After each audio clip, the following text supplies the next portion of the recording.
Ok, amigos, nós estamos estudando o livro Eventos Finais e hoje é o capítulo 2. Então, o formato que nós montamos para compartilharmos essa série com vocês é um formato um pouquinho diferente. Nós estudamos o livro anteriormente, provavelmente você o fez em casa também, e agora nós estaremos pegando algumas perguntas e fazendo para os pastores que estão aqui. O legal desse formato diferenciado é que isso te dá o privilégio de poder participar junto conosco do sermão, olha só.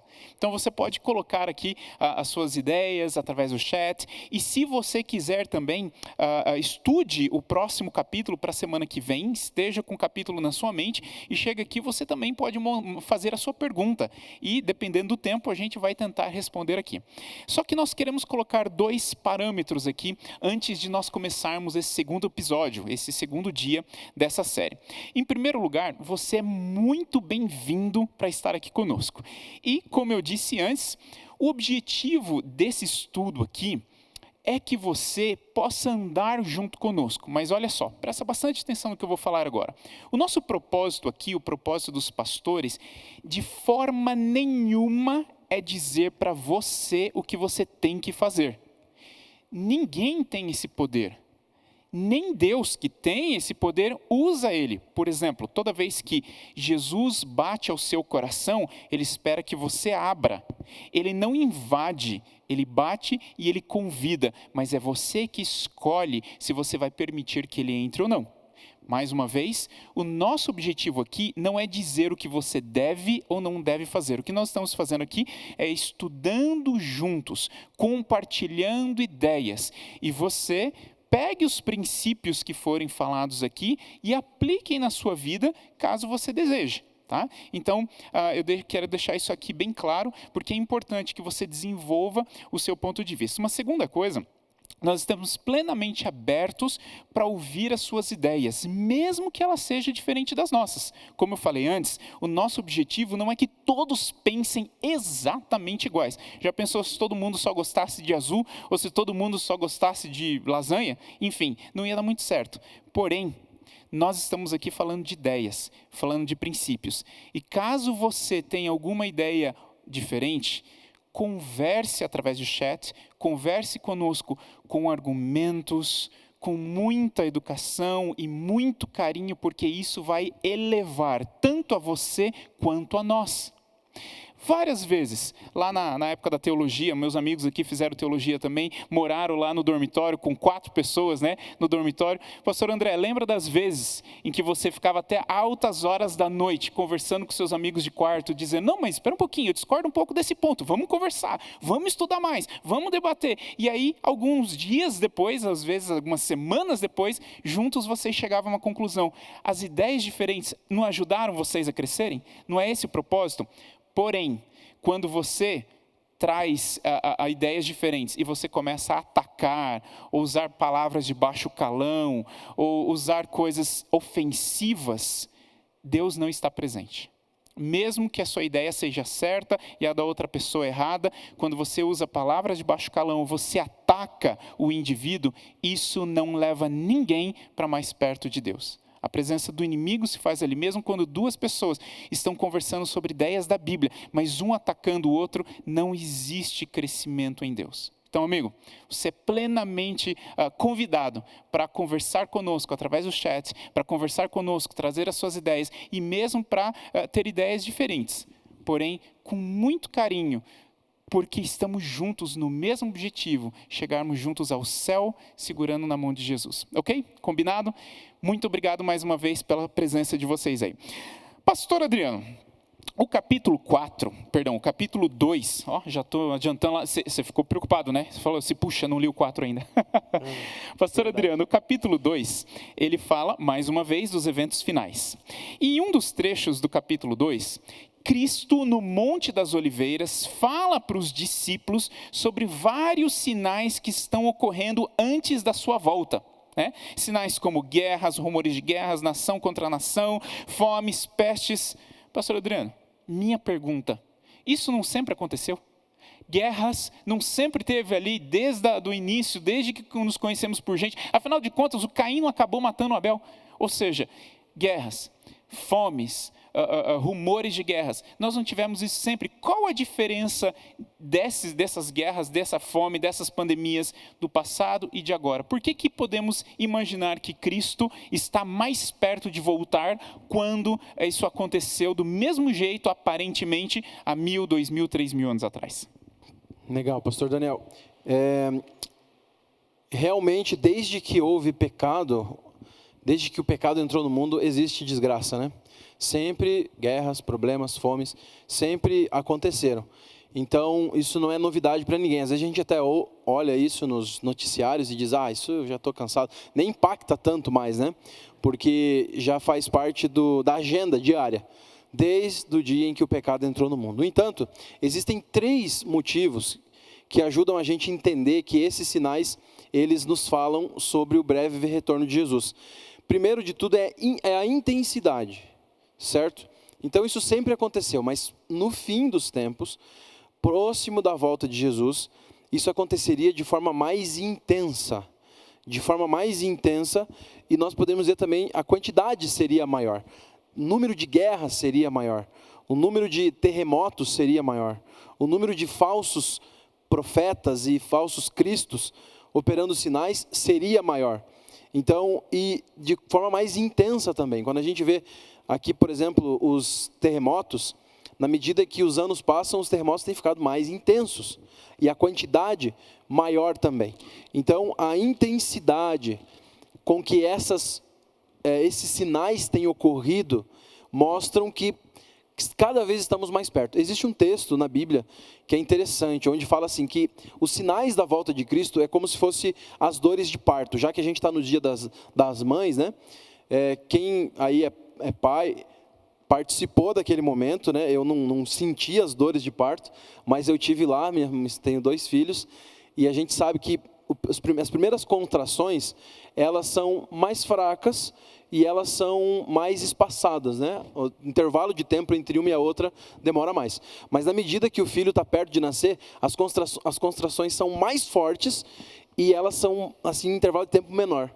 É mais ou menos assim que funcionam os sinais da volta de Jesus. Outro ponto também é o conjunto, né? Você tem coisas acontecendo aqui e acolá, ao longo das eras. Mas quando tudo acontece junto, isso também mostra que algo especial está para acontecer. E por último, pastor Daniel, o quadro profético.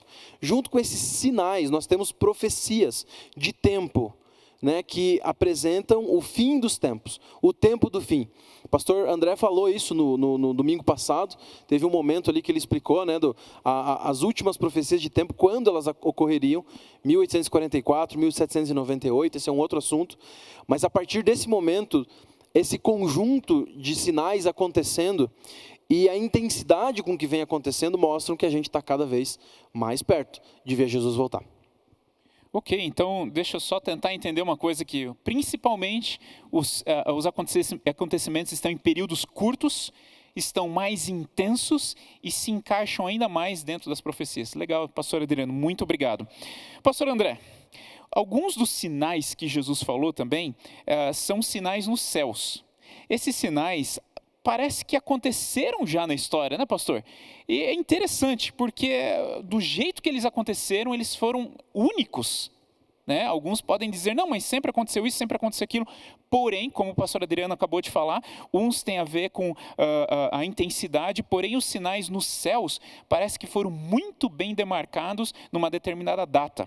Como que é isso, pastor André? Conta para nós aí com mais detalhes. Pois é, boa noite, pastor Daniel e todos os nossos queridos amigos e irmãos que nos assistem nesse momento e têm acompanhado nessa série da última grande crise da Terra.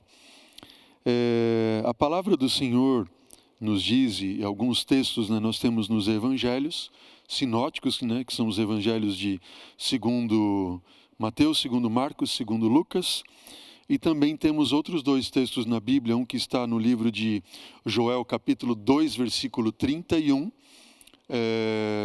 e também no livro do Apocalipse, capítulo 6, versículo 12. E eu vou pegar a citação de Jesus, em Mateus capítulo 24, que é o texto mais conhecido, mais clássico, né, a respeito desses sinais. Ali estão Mateus 24 e Lucas 21. Mateus 24, versículo 29 diz assim: logo em seguida a tribulação daqueles dias, o sol escurecerá, a lua não dará a sua claridade, e as estrelas cairão do firmamento, e os poderes dos céus serão abalados. No livro de Lucas, no capítulo 21, você tem a mesma referência que Jesus coloca como sendo sinais do início do tempo do fim.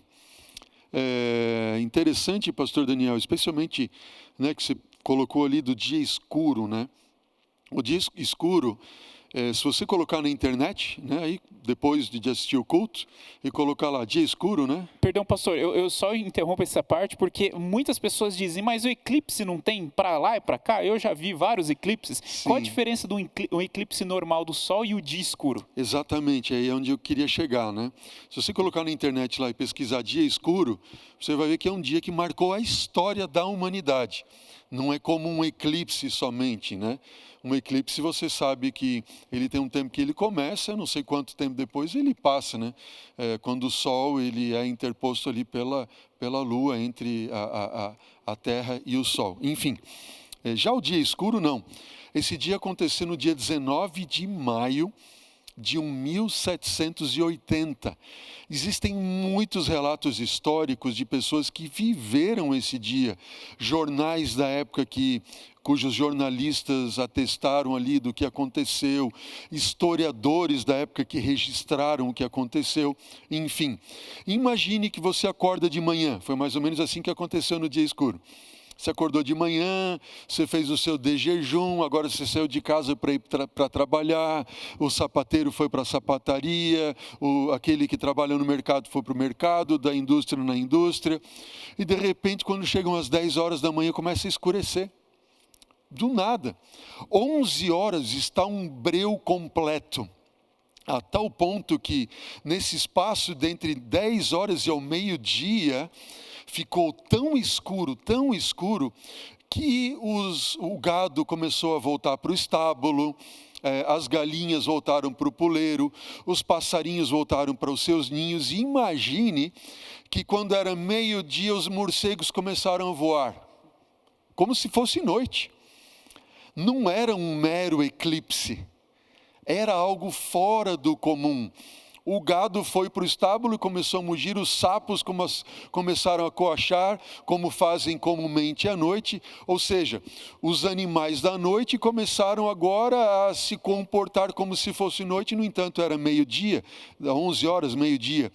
E assim foi até a meia-noite desse dia. Por que até meia-noite? Mas a noite já é noite. Não havia nuvens no céu, segundo os relatos históricos. À noite, ainda assim, quando foi noite, não apareceu sequer estrelas ou lua no céu. E quando passou da meia-noite um pouco, a lua surgiu no céu cheia, e ela surgiu como se fosse uma bola de sangue, em cor de sangue.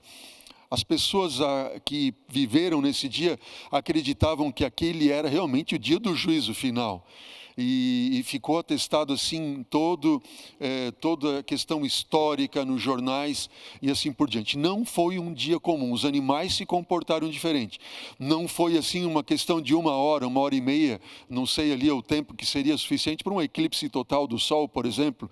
Enfim, foi de fato um dia completamente diferente, e dia este que atesta realmente essa profecia de Jesus, de Joel, onde diz, né, que quando começassem a acontecer essas coisas, o sol se tornaria negro como saco de crina, a lua como sangue, as estrelas cairiam do firmamento, então Deus enviaria o seu Espírito Santo sobre toda a terra. Nós estamos vivendo, de fato, nos últimos dias, né? Tanto esse sinal, né, do dia escuro, quanto o que aconteceu antes, o grande terremoto de Lisboa em 1755, ou a queda das estrelas em 13 de novembro de 1833, todos eles estão ali como que Deus anunciando, esse é o momento, esse é o tempo que chegou. E de fato foi quando houve o cumprimento daquelas duas grandes profecias de tempo que nós conversamos no domingo passado, que foi de 1798, com a Revolução Francesa, o aprisionamento do Papa Pio VI e assim por diante, e também de 1844, quando inicia o grande dia da expiação.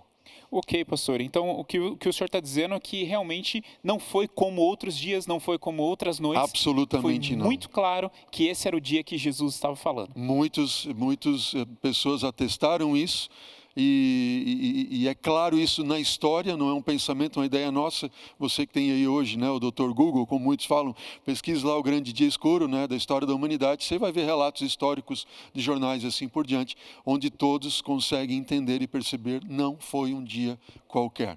Foi um dia, inclusive nós temos aí, né, uma escritora que nós acreditamos ter escrito inspirada por Deus, Ellen White. Ela diz que desde os dias de Moisés, quando houve lá aqueles dias, 3 dias escuros, né, não houve nem na história da humanidade nenhum dia como esse. Ok, obrigado, pastor. Agora, mais um sinal do final dos tempos é também o sinal, o próprio Jesus falava isso, o sinal dos falsos profetas. Mais uma vez aqui, estamos falando sobre sinais que foram deixados na Bíblia para o fim dos tempos. Pastor David, os falsos profetas sempre existiram.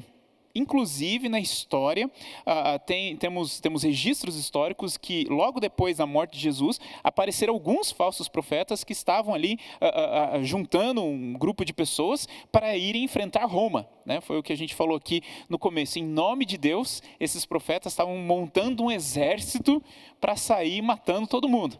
Né?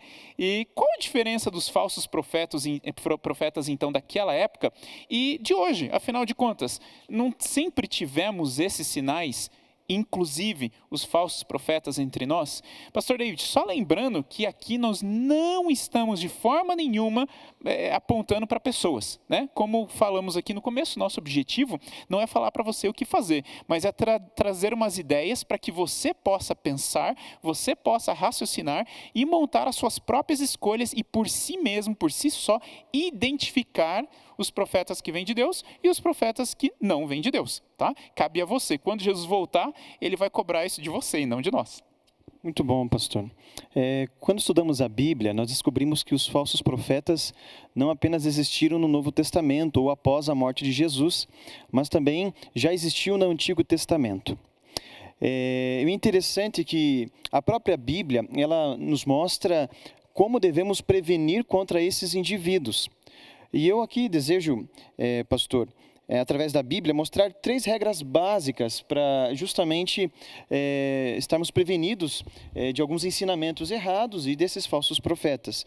Por exemplo, aqui em Deuteronômio, capítulo 18, tem a primeira regra básica para nos prevenirmos contra esses indivíduos. Diz a Bíblia: se disseres no teu coração, como conhecereis a palavra que o Senhor não falou, sabe que quando este profeta falar em nome do Senhor e a palavra dele não se cumprir, nem suceder como profetizou, esta é a palavra que o Senhor não disse. Com soberba a falou o tal profeta, não tenhas temor dele, não confies nele. Então, primeiramente, o profeta, ele então tem suas profecias, mas as suas profecias não se cumprem. Então, a primeira regra é, esse indivíduo, ele fala tantas profecias, mas nenhuma se cumpre. Então, a primeira regra é, para você perceber se ele é um falso profeta, se é um profeta de Deus, é que as suas profecias, elas se tornem reais e se cumpram. A segunda regra básica, nós encontramos aqui em Mateus capítulo 7, também, Jesus orientou o seu povo para prevenirmos contra esses falsos profetas. Mateus capítulo 7, do 15 até o 16. Acautelai-vos dos falsos profetas, disse Deus, né? Pois eles estão disfarçados em ovelhas, mas dentro são lobos roubadores. E olha só o que a Bíblia fala: pelos seus frutos os conhecereis. Então, a segunda regra básica para você se desvencilhar desse falso profeta é analisando a vida dele. Como que ele está conduzindo sua vida? Será que ele é uma pessoa que está exercendo o papel, o fruto do Espírito Santo, conforme Gálatas capítulo 5, verso 22? Existem muitos falsos profetas que são desequilibrados, pessoas que falam com arrogância, pessoas que querem se aparecer. Então, a primeira regra é quando a sua profecia não se cumpre. A segunda regra é quando ele não vive de acordo com os princípios da Bíblia, ele não vive de acordo com os frutos do Espírito Santo. Ele não é manso, ele não é uma pessoa fiel. humilde, exatamente. E a terceira regra... Pastor David, deixa eu só te interromper, ou seja, quando ele não representa Jesus, quando a vida dele não se assemelha à vida de Jesus. Exatamente. Ok. Quer ver? Ó, a terceira e última regra nós encontramos em Gálatas capítulo 1, o verso 8. Olha só o que a Bíblia diz. Mas ainda que nós, ou mesmo um anjo vindo do céu, vos pregue evangelho que vá além do que vos temos pregado, seja anátema. Eu até separei que a palavra anátema no grego é coisa posta de lado, ou reprovado. O que a Bíblia está nos ensinando aqui? Que é o terceiro ponto, terceiro princípio. Quando ele ensina coisas que não são baseadas na Bíblia. Aparentemente, esse falso profeta, ele usa a Bíblia. No entanto, suas palavras estão relacionadas às suas convicções, os seus conhecimentos, e não estão baseados na palavra. Eu até trouxe aqui algo que eu busquei no próprio Espírito de Profecia, no próprio livro do Eventos Finais. A senhora White fala que o falso profeta, ele relativiza as Escrituras. Olha que interessante. Né? Também aqui a Bíblia fala, o Espírito de Profecia fala que ele considera a sua palavra inquestionável, ou seja, somente ele tem a verdade. Outra coisa que ela fala também é que o seu evangelho, o evangelho que ele prega é antropológico, ele prega para se exaltar, para que ele possa ter o maior número de seguidores, e não prega de uma forma cristológica, cristocêntrico, né? Ou seja, exalta Cristo. Ou seja, o objetivo dele não é o objetivo de Deus. Não, é atrair pessoas. Uma outra coisa que ela fala também é que ele tem sede de poder. Ele vive pelo poder, ele ama o poder. Ele quer o poder, ele quer que as pessoas o considerem como o conhecedor da palavra. Ele quer que as pessoas considerem ele como o grande líder. Então, essas são as orientações da Bíblia e do Espírito de Profecia para nos protegermos contra os falsos profetas. Legal, pastor, muito bom. Eu estava montando aqui na minha cabeça para fazer um mini resumo, mas foram tantos pontos e quem perdeu ali, depois ele dá uma assistida de novo. É muito importante isso aí, muito interessante.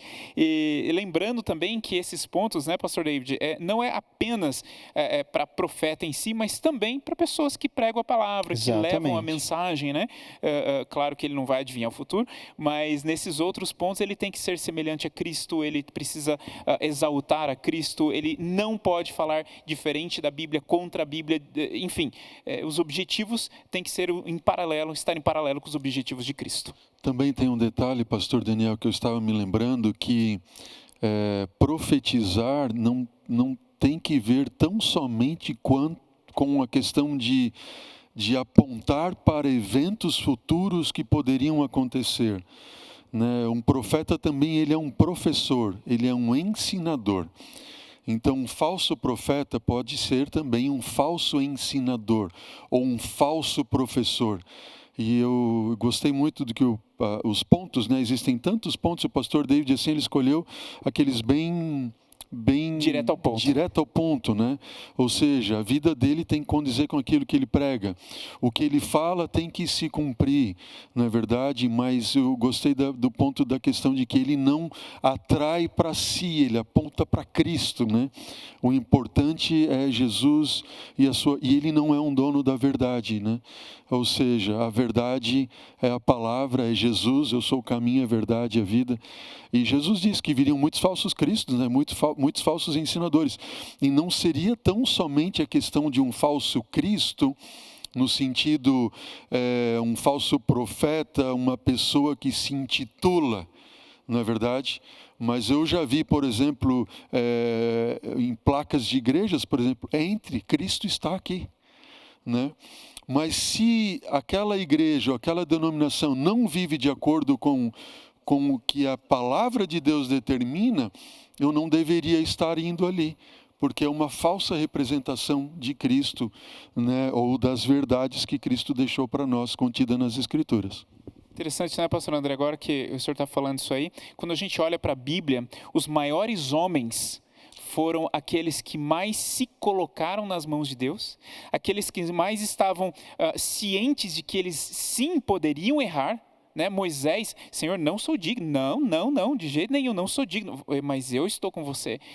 Quando você olha grande parte dos discípulos, quando eles estavam se exaltando, pedindo o lugar da direita e esquerda, eles não estavam produzindo quase nada. Ou melhor, nada, né? Absolutamente nada, né? Só estava produzindo sim, problema. Produzindo problema, encrenca. Exatamente, problemas e encrencas. Mas a partir do livro de Atos, nós vemos uma mudança na mentalidade dos discípulos. Eles entenderam o que Cristo realmente veio fazer, eles entenderam a humildade de Jesus, eles entenderam o que o Espírito Santo tinha para ensinar para eles. E a partir dali, agora eles começam a olhar o que eu posso fazer pelo povo, o que eu posso fazer pelo próximo, o que eu posso fazer para ajudar a igreja a crescer. Parou de ser aquela pergunta, onde que eu vou sentar, na direita ou na esquerda? A pergunta pastora, é, o que mais eu posso fazer? Eu me lembrei que você falando disso, pastor Daniel, que a maior fraqueza do ser humano é o desejo de sentir-se importante.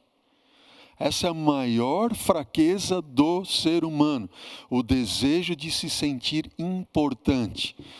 Qualquer um de nós está sujeito a isso, né? Mais ainda nós, por exemplo, que somos pastores, que a gente prega, apresenta, enfim, e a gente tem que muito buscar a Deus, Senhor, reconhecer que tudo que quer que seja de bom, que qualquer um de nós, seja nós pastores, ou alguém que nos assiste, um ensinador, um instrutor bíblico, enfim, que qualquer coisa de boa que nós façamos não é por nós. Eu não sou melhor do que ninguém, nem melhor que o pastor Daniel, melhor que o pastor David em absolutamente nada. Eu, como o pastor Adriano orou aqui no início do nosso programa, Senhor, nós somos vermes, a gente não é nada, nós somos pó. Ou seja, o amor, ele é paciente, ele é longânimo e ele não se ufana e não se ensoberbece. 1 Coríntios capítulo 3, versículo 4. Deus é amor.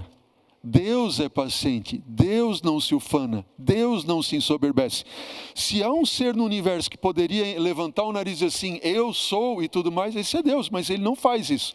No entanto, a gente acha que é alguma coisa, não, porque eu estudei isso, porque eu prego aquilo, porque eu faço aquilo outro, ou porque eu tenho conhecimento, porque eu tenho a visão. Então, não eu, mas sim ele, né? O desejo de eles se sentirem importantes, sentarem à direita e à esquerda, fez com que eles perdessem completamente a noção daquilo que Deus tinha para eles, não é verdade? E quando eles focaram para a cruz, eles perceberam que eles não eram nada e que somente por Cristo eles poderiam fazer algo, não porque eles podiam, mas porque Cristo queria fazer uma obra neles e através deles. Amém, amém. Muito obrigado, pastor. E a próxima pergunta é também para o pastor André. Pastor, o pastor André já foi departamental de saúde, né? Então vamos aproveitar os conhecimentos dele na área. Ellen White também fala no capítulo 2 que no final dos tempos teria um problema muito grande. A glutonaria e intemperança iriam embotar a mente das pessoas para entender os sinais ou a presença de Cristo aqui com eles. Ou seja, é um momento em que as pessoas precisam estar com a mente ali ágil. Só que muito do que nós fazemos de intemperança, glutonaria, ela atrapalha essa capacidade de entender a realidade que Deus está tentando nos mostrar. Pastor, fala um pouco para nós. Obrigado, pastor Daniel. Você mencionou ali uma parte, né, do que ela escreve, Ellen White, no livro Eventos Finais. Diz assim, a glutonaria e a intemperança constituem o fundamento da grande depravação moral em nosso mundo. Ou seja, ser glutão e intemperante leva a uma depravação moral. Se a gente olhar para o nosso mundo hoje e ver como a moral está cada vez mais baixando, é algo que é assustador. Eu tenho uma filha aqui de 18 anos. E a minha esposa ficou grávida, a Mente ficou grávida, né? Aliás, quero até mandar um abraço para minha esposa, que é uma mamãe maravilhosa para minhas filhas, e também aproveitar para minha mamãe, que eu acho que está me assistindo agora, que é uma bênção, e para minha sogrinha, que é a minha mãezona ali também, a dona Margarida. Um beijo para vocês, amo vocês. Enfim, olha, mandei um beijo para elas e fugiu o que eu estava falando. Temperança e glutonaria. Exatamente. Moral. Moral, esse era o ponto. Então, a moral, quando a minha filha tem 18 anos, quando eu tinha 7 anos de casado, a gente estava, né, pensando, vamos ter um filho, não vamos ter um filho, enfim. E aí eu liguei para o meu pastor, que fez o meu casamento, né, o pastor Marcos Cavalcante, que um homem de Deus, uma bênção em nossa vida também. E o pastor Marcos, eu perguntei, pastor, a gente está querendo ter filho, mas a gente está com medo, porque o mundo, né, a moral está cada vez se rebaixando mais, enfim. Isso foi 18 anos atrás. O pastor Marcos respondeu assim: André, tenha filhos. Ter filhos nos ajuda a compreender melhor uma face do amor de Deus que a gente só conhece tendo filhos. Mas há 18, 20 anos atrás eu estava preocupado. Passaram-se 18 anos e o mundo vai cada vez mais rebaixando a moral. E o diabo sabe disso. Ellen White, ela diz assim, Satanás está ciente disso e tenta constantemente a homens e mulheres para que condescendam com a gula à custa da saúde e mesmo da própria vida. Tem aquela expressão que diz, né, que o ser humano ele cava a sepultura com a sua própria boca.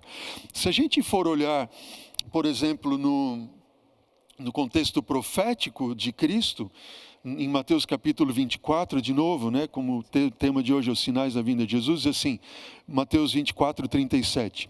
Pois assim como foi nos dias de Noé, também será a vinda do Filho do Homem. Portanto, assim como nos dias anteriores ao dilúvio, comiam, bebiam, casavam-se, davam-se em casamento, até o dia em que Noé entrou na arca, e não perceberam, senão quando veio o dilúvio e levou a todos. Assim será também a vinda do Filho do Homem. Isso aqui chama muito atenção. Se a gente pega com relação ao apetite, a gente vai ver, número 1, que Adão e Eva caíram por causa do apetite. Número 2, Jesus, ele teve que vencer onde Adão e Eva caíram, no apetite, lá no deserto, 40 dias sem comer, beber, manda que essas pedras se transformem em pães, ou seja, ele teve uma provação muito maior. Terceiro ponto, onde Adão e Eva caíram, onde Jesus venceu, é onde nós precisamos também lutar com Cristo para vencer na questão do apetite, porque isso tem que ver com a nossa disposição mental, como você falou, né, pastor Daniel? A gente precisa ter uma mente clara, uma mente para que possamos ouvir a voz do Espírito Santo que fala a nossa mente e assim estarmos cientes dos tempos, dos dias que nós estamos vivendo. Discernir as ideias, né? Discernir os contextos. Discernir, ter visão espiritual, né? Que a gente perde também com uma mente embotada e assim por diante. E tem algum problema em comer, beber, casar, dar-se em casamento? Não, absolutamente não. Mas antes do dilúvio, eles faziam isso de forma depravada, descontrolada. Até o dia em que fechou a porta da arca, Noé só e seus filhos e suas noras e esposa estavam lá dentro, e o restante ficou ao lado de fora e morreu. Assim também vai ser no final dos tempos. O mundo não vai perceber, acho que tem uma pergunta próxima aí, que vai falar sobre o Espírito Santo que vai ser retirado, né? A gente até estudou no culto de ontem o fechamento da porta da graça, que é um paralelo ao fechamento da porta da arca de Noé, quando quem estava salvo, quem estava perdido, e ponto final, né? Pastor André, eu posso dizer então que algumas pessoas colocam, comer isso é pecado, comer aquilo não é pecado. O foco seria, a comida pode destruir a minha capacidade de avaliar aquilo que Deus quer de mim. E aí eu começo a andar em terreno proibido. Sem dúvida, pastor. Eu acho que isso aí é a síntese, o resumo de tudo. E Deus nos deixou, né, as instruções bíblicas também de como nós comermos, como nós nos comportarmos. E hoje nós vivemos uma pandemia justamente também fruto de violação daquilo que Deus havia colocado com relação a restrições alimentares. Ok, muito obrigado, pastor. Pastor David, eu acho que a gente já tocou um pouquinho nesse detalhe, mas vamos lá. Ellen White, no capítulo 2, ela coloca uma história muito interessante. Ela disse que veio um rapaz, bateu na porta dela e começou meio que dar de dedo ali na cara do pessoal, dizendo, vocês têm que ouvir o que eu tenho para dizer para vocês. E ela comenta que em ser ou não ser verdade não era o ponto, mas a forma com que a informação era apresentada por aquele rapaz mostrava que a mensagem não estava vindo de Deus. Pastor David, como que a agitação ou estilo mais agressivo de apresentar uma coisa, isso pode mostrar da onde que a pessoa está vindo, qual é a fonte daquela pessoa, mesmo que a mensagem seja verdadeira? Tem influência? O que você me diz sobre isso? Sabe, quando eu leio o Espírito de Profecia, principalmente agora o Eventos Finais que eu estou lendo, para justamente estudarmos aqui, eu vejo a Sra. White, ela se baseando totalmente na Bíblia. E a história que ela conta, essa experiência que ela conta aqui é interessante. Eu até anotei aqui que ele era autoritário, esse rapaz que foi conversar com ela. Casca grossa, menino. Ele é autoritário. Aí marquei também aqui, ó, que ele, quando chegou na casa, já disse: nós vamos cantar um hinário, nós vamos cantar um hino, né? E eu vou transmitir a mensagem. Olha só, além de ser autoritário, ele era autossuficiente, tinha a mensagem, tinha a verdade, e também aqui fala que ele tinha uma mente um pouco confusa. Mas vamos entender uma coisa aqui antes.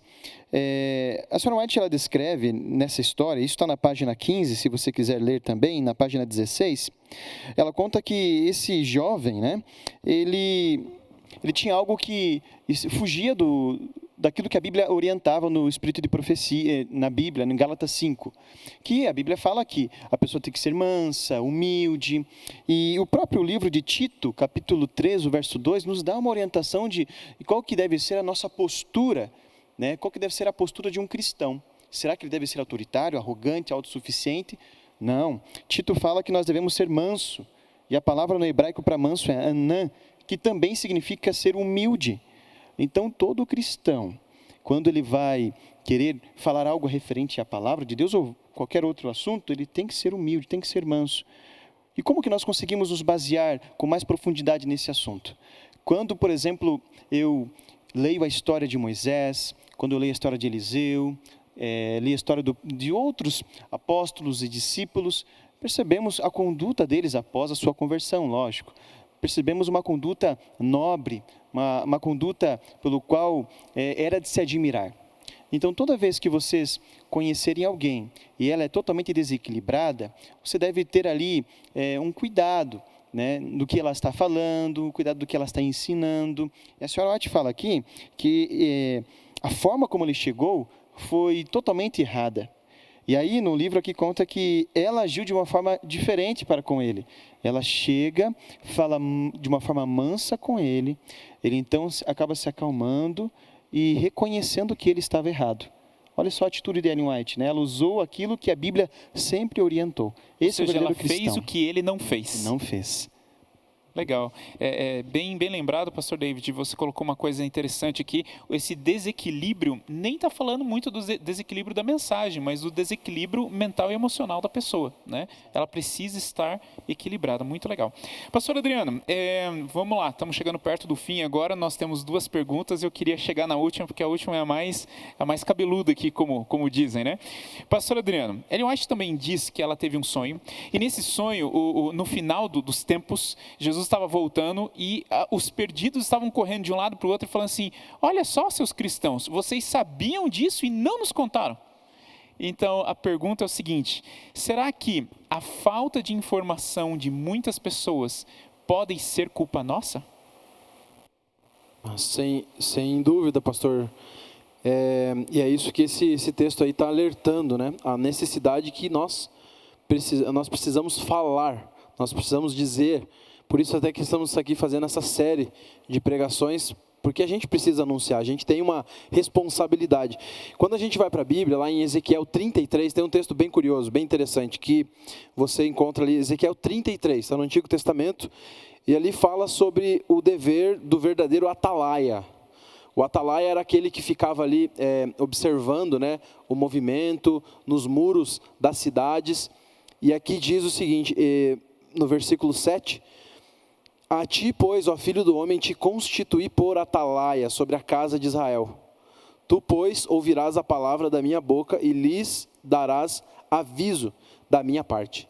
Então, aqui Deus está dizendo para a gente que nós somos esses atalaias hoje, que precisamos anunciar. O papel do atalaia era alertar quando vinha um exército para destruir a cidade. ele devia preparar o povo para que o povo estivesse pronto para, quem sabe, uma fuga, ou quem sabe o exército alinhado ali para poder também defender a cidade. E quando esse atalaia, ele avisava e as pessoas não ouviam o aviso do atalaia, aqui no capítulo diz o seguinte: a culpa e o sangue caía sobre cada um. Eu ouvi o anúncio, mas não fiz nada para mudar. Mas quando o atalaia era negligente e ele não falava, aí a morte daquelas pessoas era culpa do atalaia. Então aqui esse texto fala dessa responsabilidade séria que nós temos como igreja, de anunciar, de falar, de dizer. Temos essa responsabilidade. Nós precisamos como igreja anunciar, falar das profecias, falar das mensagens finais, falar da verdade presente. Temos essa responsabilidade, sim. E especialmente nós, líderes, pessoas, claro, toda a igreja é sacerdócio de Deus, todos são sacerdotes, mas a liderança, os pastores, claro, nós temos uma responsabilidade ainda maior e devemos falar. Agora um alerta, pastor Daniel, nós devemos cuidar como falamos. Isso é muito importante a gente salientar. Eu queria alertar, a maneira como nós pregamos pode mais espantar do que agregar pessoas. Então, a gente vê hoje algumas pessoas pregando de uma maneira que faz a mensagem cair no ridículo, muitas vezes. Outras vezes, no discurso do medo, né?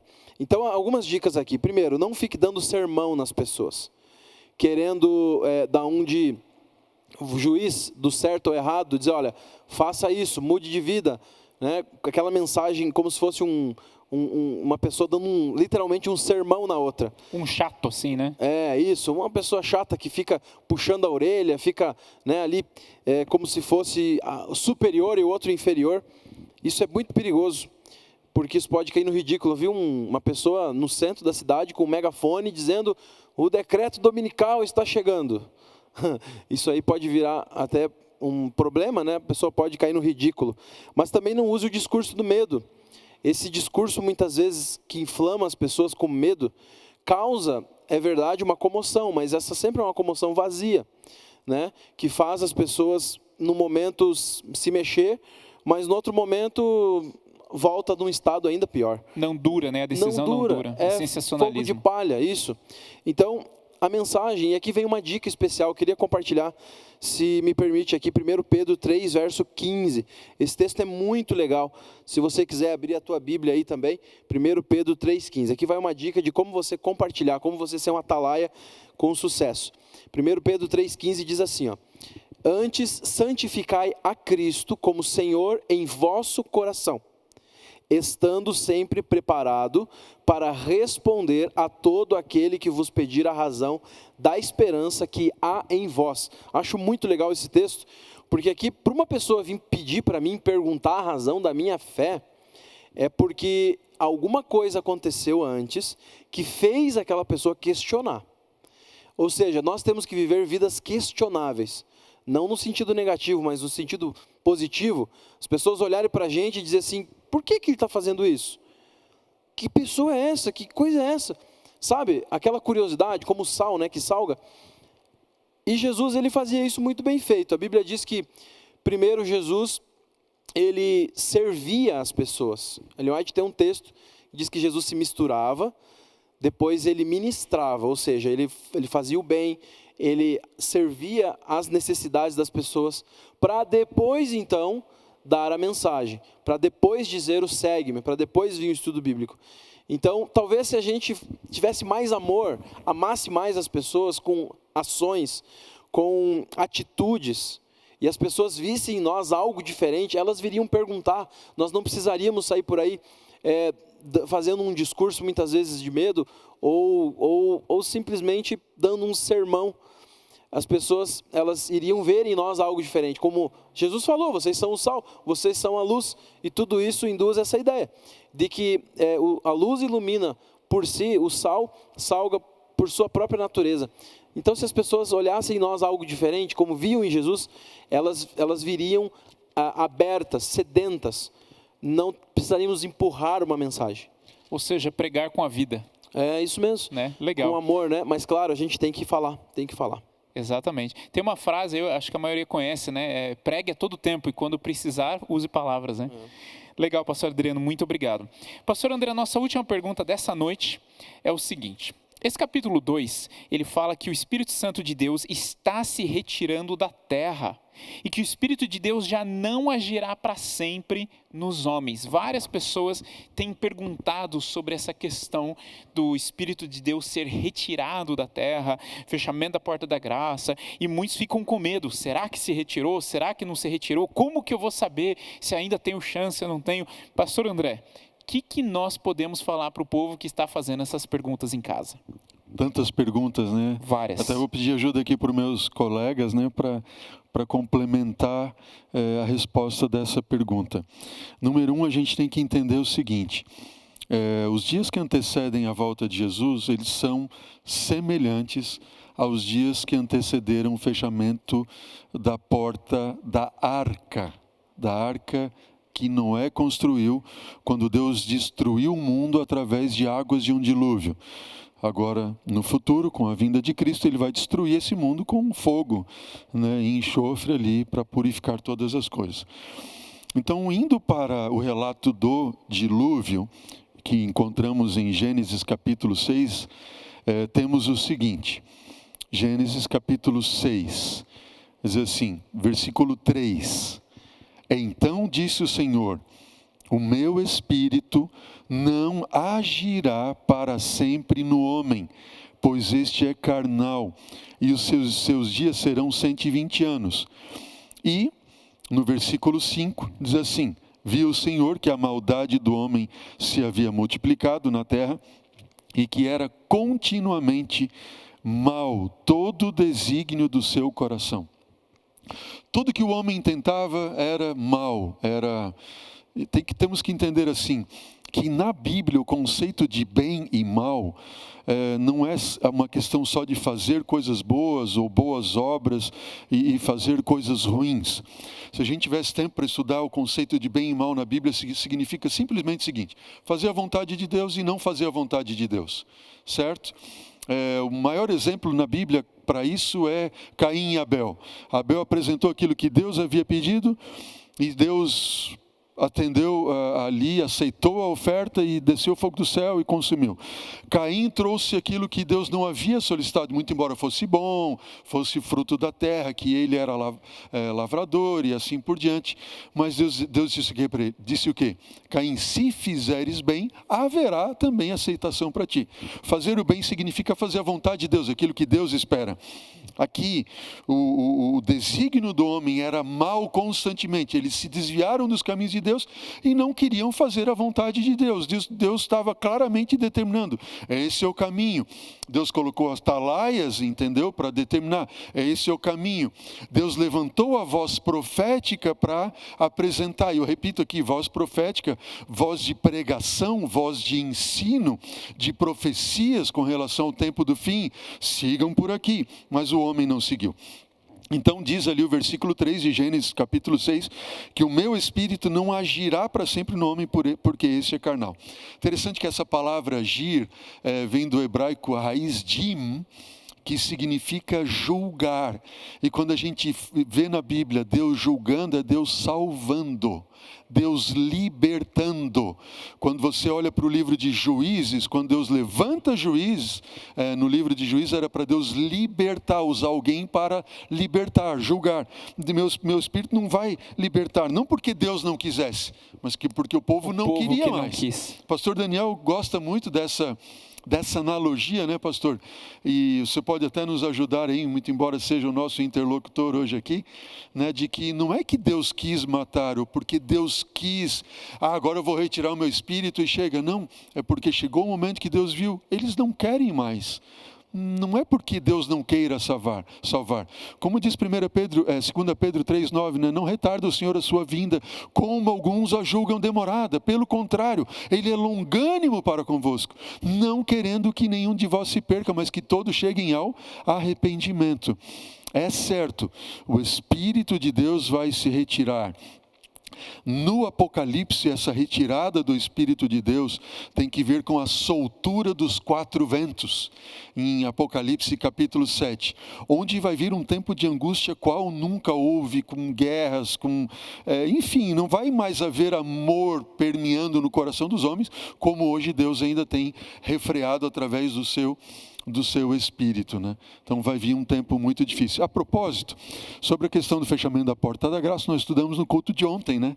Se você estiver ali no último tema da série Preciosa Graça, você vai ver lá, né, como é que é viver sem intercessor no tempo do juízo, assim por diante. Inclusive, muito esclarecedora essa série. Amém, por ela isso, ajuda louvado e seja clareia Deus. muito as questões sobre a graça na Bíblia. Inclusive, pastor, só colocando um ponto aqui, como o senhor falou, né? Em Romanos capítulo 1 também começa falando em Romanos capítulo 1 sobre a ira de Deus. Você fala, puxa, qual que é a ira de Deus? O que ele vai fazer com essa ira toda? Só que mais no final do capítulo, ele mostra que a ira de Deus, na verdade, é Deus falando assim, olha, já que você não quer, eu tentei, eu vou derrubar minha ira sobre você. Eu vou permitir que você colha as consequências das suas decisões. E é o que o senhor acabou de falar, o Espírito de Deus sendo retirado, Deus dando permissão para o homem finalmente colher as consequências das suas escolhas. Romanos capítulo 1 fala que a mente do homem já não estava conseguindo, eles se tornaram tolos, porque eles ficaram focando tanto naquelas ideias próprias e não nas ideias de Deus, que eles embotaram a mente deles. E Deus fala, tá bom, se é isso que vocês querem, eu tentei, mas eu respeito a opinião de vocês e deixo vocês escolherem aquilo que vocês querem colher. E pastor, isso pode acontecer também com um cristão que não está tão alicerçado, não está ouvindo a voz do Espírito Santo. Só para vocês compreenderem, no livro de Atos, nós encontramos ali o próprio apóstolo Paulo, em algum momento, deixando de ouvir o Espírito Santo. O Espírito Santo aconselhou ele, né, para ir para tal local. Ele não quis ouvir, quis ali seguir os seus próprios caminhos, e a ponto de ter algumas consequências pelo fato de não ouvir a voz do Espírito Santo. Chegará um momento em que determinadas pessoas deixarão de ouvir a voz do Espírito Santo, mas não porque ele não quer falar com elas, mas principalmente porque elas querem deixar de ouvir a voz dele, né? Então, nós encontramos isso não só entre pessoas seculares, deixaram de ouvir a voz do Espírito Santo, mas também entre nós aqui, né, quando deixamos de verdadeiramente buscarmos e nos consagrarmos a Deus. Um outro ponto importante, pastor Daniel, que você colocou na pergunta ali, é se nós saberemos quando o Espírito terá se retirado, ou quando não haverá mais um tempo em que poderá haver uma decisão por Cristo ou não. Nós não saberemos. Nós, nem tanto os salvos quanto os perdidos não saberão. O que a gente pode saber hoje é que nós estamos vivendo um tempo de graça, em que é tempo de nós buscarmos. Pós 1844, vamos dizer assim, seria o tempo em que Deus está apelando, por favor, convertam-se dos seus maus caminhos. Está acabando o tempo. Está acabando o tempo. E os últimos acontecimentos serão rápidos. Jesus logo vai voltar.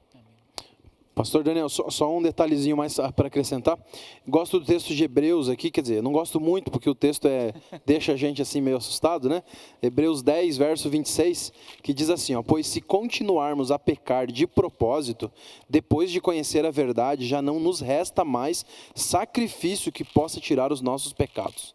Então estava falando aqui sobre essa obra, né, de negar o Espírito Santo. O pecado contra o Espírito Santo é um pecado imperdoável, justamente porque a gente se coloca num ponto de rejeição tão profunda que ele já não pode mais fazer nada, né? E a terra vai chegar nesse momento. Embora também a gente vai estudar mais sobre isso no livro ali, mas vamos falar sobre a questão do término, né, do tempo da graça, fechamento da porta da graça, quando Jesus ele para o seu trabalho no santuário celestial. Esse é um assunto importante também teológico. Quando Jesus para de fazer a intercessão no santuário celestial, é lógico, uma consequência lógica disso, o Espírito Santo para de agir sobre a terra. Porque se no céu Jesus não está mais intercedendo, não há mais intercessão, o trabalho do Espírito Santo em convencer do pecado seria sem sentido. Então chegará um momento em que Deus vai ter que agir na história para finalizar a sua obra, e então esse tempo viveremos aí sem o Espírito Santo. Embora a Bíblia também prometa. E eu acho que eu queria terminar com essa parte de esperança aqui. Lá em Mateus 28, verso 20, diz assim, ó, eis que estou convosco todos os dias até a consumação dos séculos. O Espírito Santo vai ser retirado da terra, mas não do coração do crente, daquele que se entregou a Jesus. Esse vai continuar com o Espírito Santo até o final. Ele vai ser o selo, inclusive, que vai proteger e nos manter nesse período, ser intercessor. Vale a pena assistir o sermão de ontem aí, que vai completar o que a gente está falando. Amém. Gente, muito obrigado. Obrigado pela presença de vocês. Obrigado a vocês que assistiram de casa. Eu sei pelo chat aqui que travou bastante, mas não se preocupe, porque você pode assistir essa mensagem depois, tá? Alguns minutos logo, a partir do momento que nós terminarmos, ela ficará à disposição para você assistir e enviar para as pessoas e participar junto conosco aí. Convido você a orarmos para terminarmos a programação de hoje. Senhor nosso Deus, muito obrigado pelo privilégio que temos de estudar a sua palavra e conversarmos sobre ela e assim crescermos juntos, com opiniões diferentes, com ideias diferentes, mas todos para o mesmo caminho, para o mesmo objetivo, que é a eternidade ao lado de Cristo Jesus. Muito obrigado pelo teu Santo Espírito que ainda age nas mentes e corações e pedimos, Pai, dá-nos da tua mansidão para que possamos permitir que o Espírito Santo nos mostre o caminho ideal, o caminho da verdade e o caminho da vida. Em nome de Jesus, pedimos e já agradecemos com a certeza de que o Senhor sempre está ao nosso lado. Amém. Uma boa noite e continue conosco. O canal da Central aí com várias programações durante a semana, várias coisas acontecendo. Fique ligado, clique no sininho ali, receba os lembretes e louve junto conosco. Uma boa noite e até mais.